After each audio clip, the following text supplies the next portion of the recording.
Pessoal, eu voltei para fazer esse último exercício do exercício de apoio 1, semana 2, a pergunta 4. Mas antes eu vou dar uma retomada aqui na 3, só para explicar uma situação, para justificar uma fala. Quando a gente aprende, muitas vezes o professor fala assim: se você precisa calcular 5 sextos de 24 mil, você divide pelo de baixo, multiplica pelo de cima e acha a resposta correta.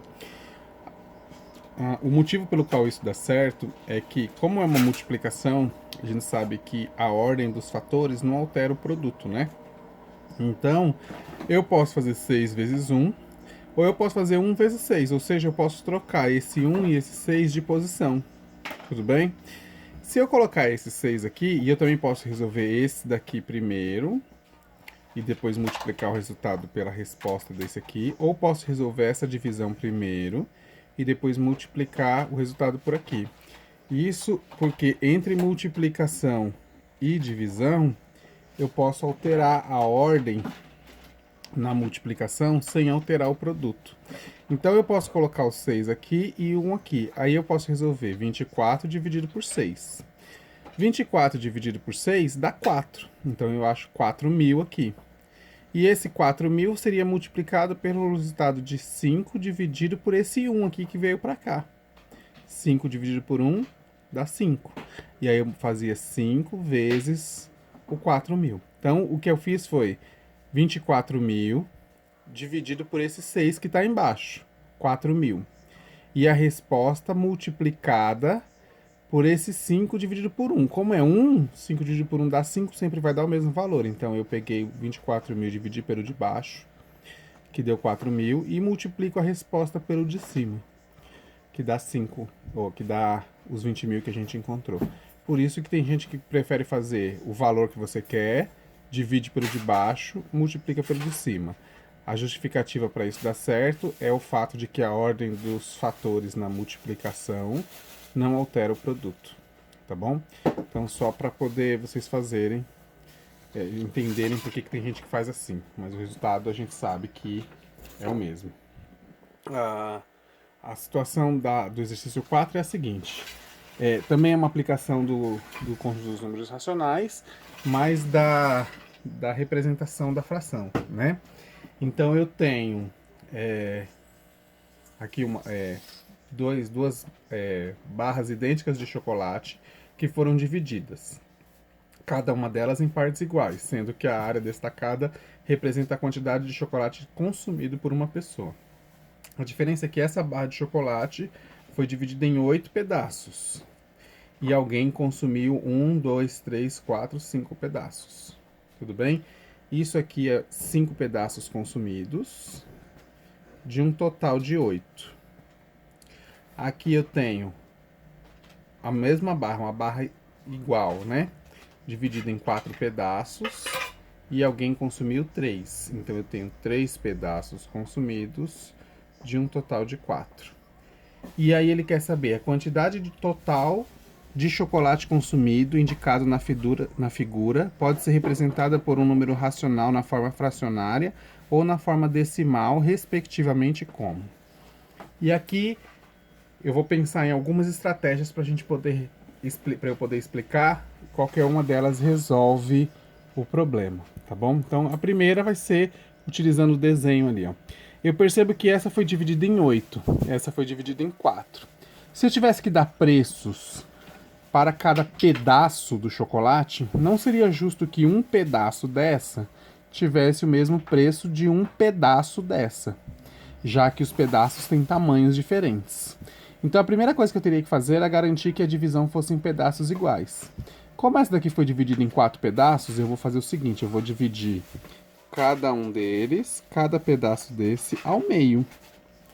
E aí eu vou fazer com que 4 pedaços virem também 8 pedaços. Tudo bem? Se a gente parar a prestar atenção no desenho, a gente já percebe que cada pedaço ficou do mesmo tamanho. São 8 pedaços aqui, são 8 pedaços aqui. Tá bem? Essa é a razão pela qual a gente não pode somar as frações diretas se a gente for somar ou subtrair. Porque os pedaços não são originalmente do mesmo tamanho. Então eu não posso somar um pedaço que é grande com um pedaço que é pequeno e dizer que eu tenho 2 pedaços. Tudo bem? Eu tenho sempre que garantir que os pedaços estejam divididos na mesma quantidade, porque a mesma quantidade representa o mesmo tamanho nesse caso. O que eu fiz aqui? Como eu dividi cada pedaço no meio, eu multipliquei numerador e denominador por 2. Perceba que agora eu tenho 1, 2, 3, 4, 5, 6, que eram os 3 pedaços consumidos, cada um multiplicado por 2. E o total também ficou multiplicado por 2, porque era 1, 2, 3, 4, 5, 6, 7, 8. Eram 4, viraram 8, vezes 2. Então agora eu tenho 6 pedaços de um total de 8, 6 oitavos. Tudo bem? Percebe que agora eu fiquei com o mesmo denominador, 8. Agora, para eu saber o total que foi consumido por uma pessoa, eu posso juntar, ó, pedaços do mesmo tamanho. Então eu posso contar agora, ó. 1, 2, 3, 4, 5, 6, 7, 8, 9, 10, 11. São 11 pedaços, que é esse 5 mais esse 6. 11 pedaços de barras que estão divididas originalmente em 8. Então são 11 oitavos. Tudo bem? Vou já olhar aqui nas alternativas e vou perceber que só tem uma que tem 11 oitavos. Então, essa é a alternativa correta. 11 oitavos. O que se esperava que fosse feito aqui, se a gente fosse calcular as frações que a gente tinha originalmente, era fazer 5 oitavos adicionado com 3 quartos. Quem erra isso, erra sempre quase sempre, por fazer uma adição direta aí. Faz 5 mais 3, coloca 8 em um lugar. E depois faz 8 mais 4, 12, e coloca 12 embaixo. E isso, claro, retorna um erro. 8 sobre 12, que não é uma resposta que é válida, né? É um erro matemático. Tem lugares que quando coloca isso numa avaliação, coloca aqui essa fração, 8, 12, porque é um erro comum e aí as pessoas acabam sendo influenciadas por esse erro, tá bom? Que não é o nosso caso aqui. Então, aqui a gente já sabe que eu não posso fazer a conta com os denominadores diferentes, por causa dessa razão que a gente mostrou aqui, os pedaços têm tamanhos diferentes. Então, eu tenho que fazer eles ficarem iguais. Um caminho que os professores ensinam para que esses números fiquem iguais é calcular o MMC. Eu vou fazer o cálculo do MMC nesse vídeo para quem não sabe poder aprender a fazer mais um jeito. Quem já sabe poder verificar o jeito que sabe, mas eu não sou obrigado a resolver o MMC. O que eu sou obrigado é sempre deixar os denominadores iguais. Então, eu vou fazer o que eu fiz lá, ó. Eu não multipliquei por 2 porque eu estava dividindo cada pedaço em 2. Eu vou fazer a mesma coisa aqui. Vou multiplicar por 2, porque eu estou vendo que se eu pegar esse 4 e multiplicar por 2, vai dar 8. Só que eu não posso multiplicar só o de baixo, tenho que multiplicar também o de cima. Então, eu vou ter a primeira fração, não mexi, fica 5 oitavos. E a segunda fração, eu vou multiplicar 3 por 2, vai dar 6. 4 por 2 vai dar 8. E aí eu vou calcular 5 mais 6, 11 sobre 8. Tudo bem? Um jeito de fazer. Com a calculadora, a gente já sabia, já tinha mostrado para vocês. 5 sobre 8 mais 3 sobre 4. Perceba o que vai acontecer na calculadora. Ficou 3 valores, 1, 3 e 8. Isso aqui se lê 1 inteiro, essa primeira parte é a parte inteira, 1 inteiro e 3 oitavos.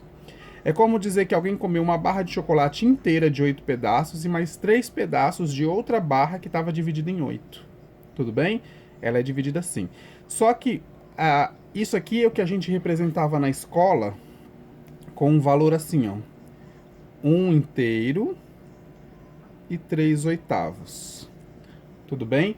A ideia de fração própria e fração imprópria. Fração própria, fração imprópria. Mas a gente não vai usar esses conceitos, né? A ideia é, a gente pode usar 11 oitavos mesmo, que é o mais comum pra gente, inclusive é o que está na alternativa correta, 11 oitavos. E como que a gente faz para ver esses 11 oitavos aqui na calculadora? Eu vou usar, lembra que a tecla da fração é essa, e se eu perceber aqui em cima está D sobre C. Quer dizer, essa de cima é a fração como a gente conhece, só com numerador e denominador. Como que eu faço para ele mostrar esse resultado com essa forma? Então já está lá o resultado, eu simplesmente, lembra que para poder acionar a parte de cima, eu tenho que apertar a tecla Shift. Então eu vou apertar a tecla Shift, apareceu o Szinho pequenininho lá em cima, tá? E aí eu vou apertar essa tecla. Perceba que apareceu lá agora os 11 oitavos.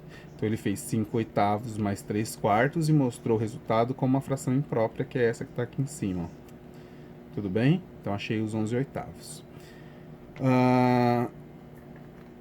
Eu já tinha conseguido marcar a alternativa correta aqui sem precisar me preocupar com a parte decimal. Mas como que eu faria se eu precisasse calcular, achar essa resposta decimal sem não tivesse a parte fracionária e eu tivesse que achar a resposta decimal? Como é uma fração, todas as vezes que eu quiser a representação decimal, eu preciso simplesmente fazer a divisão. 11 dividido por 8. Eu vou fazer esse cálculo sem a calculadora, e com a calculadora não tem nenhum segredo para ninguém, né? Então, vou simplesmente fazer sem a calculadora, para a gente poder relembrar. A gente costuma dizer assim na escola, e aqui lembrando que a didática que eu estou adotando é uma didática próxima àquela que o professor optou para poder conduzir a disciplina, ou seja, uma didática pragmática, de que você simplesmente pega as coisas e aplica regras para poder chegar no resultado, tá bom? Eu tenho minhas ressalvas em relação a esse método, mas para poder estar de acordo com aquilo que a gente está estudando na disciplina, eu vou manter essa ideia, tudo bem? Então a gente teria 11 dividido por 8. 11 dividido por 8 dá 1, não é? E sobram 3. Ó, 1 vezes 8 dá 8, 9, 10, 11. Então sobram 3. Eu costumo dizer que é muito saudável contar nos dedos, não é feio não. Então é legal contar nos dedos. 1 vezes 8 deu 8, para 11 sobraram 3, tudo bem? Agora 3 é menor do que 8. A gente tem que fazer com que ele fique maior para conseguir dividir novamente, senão a gente vai ficar com o resto aí. Então, para a gente poder fazer ele ficar maior, a gente coloca a vírgula e o zero. Vamos pensar assim. 30 dividido por 8 vai dar 3. 3 vezes 8 é 24. 24 para chegar no 30, 25, 26, 27, 28, 29, 30. Então, 6. 6 é menor também. Como eu já coloquei a vírgula, eu tenho o direito de colocar um zero aqui. Tudo bem? Agora 60 por 8. 60 dividido por 8 dá 7. 7 vezes 8 é 56. Para 60, 56, 57, 58, 59, 60. 4. Como eu já coloquei a vírgula, posso pôr um zero para ficar maior lá. 40 dividido por 8 dá 5. 5 vezes 8, 40. Para chegar no 40 não falta nada. Então, a representação decimal é 1,375. Tá bom? Que é o valor que a gente tem aqui, ó. Beleza? Só para resolver essa fração aqui, usando a ideia de MMC que muita gente utiliza por aí. 5 oitavos mais 3 quartos. A ideia de MMC nada mais é do que uma forma de fazer esses valores aqui de baixo ficarem iguais. Então, como os números de baixo são diferentes, eu encontro o MMC, que é o mínimo múltiplo comum, entre os dois para poder resolver isso aqui. O MMC entre 4 e 8 direto é 8, porque quando você entende a ideia de múltiplo, o mínimo múltiplo comum, os múltiplos de 8 são 8, 16, 24, 32, os números de 8 em 8. Eu costumo dizer que é os números da tabuada do 8. A tabuada, os múltiplos de 4 são 4, 8, 12, que são os números da tabuada do 4. O primeiro número que coincide nas duas tabuadas é o 8. Então é o MMC, entre 4 e 8 é 8. Tem um jeito da gente encontrar o MMC, que é o que eu vou fazer aqui agora, para valores que não é tão fácil assim. Isso dá certo para todos, que é fazer 8, 4, passar essa barrinha aqui e começar a fazer divisões sucessivas. Como os dois números são pares, eu consigo dividir por 2. 8 dividido por 2 dá 4 e 4 dividido por 2 dá 2. Ainda consigo dividir por 2. 4 dividido por 2 dá 2 e 2 dividido por 2 dá 1. Chegou no 1, parou. Me preocupo só com outro agora. Que também dá para dividir por 2. 2 dividido por 2 dá 1. E aqui já tinha chegado no 1, acabou. O MMC é o produto, a multiplicação desses valores. 2 vezes 2, 4 e 4 vezes 2, 8. Tudo bem? Então o MMC é 8, como a gente tinha verificado, tá? Eu tenho o seguinte, ó. O MMC é 8, então o pessoal coloca aqui o traço e coloca 8 embaixo. E aí vai com aquela regrinha. Divide pelo número de baixo, multiplica pelo número de cima. 8 dividido por 8 dá 1. 1 vezes 5, 5. 8, aqui eu coloco um maisinho aqui, que é esse mais aqui, ó. 8 dividido por 4, 2. 2 vezes 3, 6. Percebe que é o que eu tenho aqui, ó.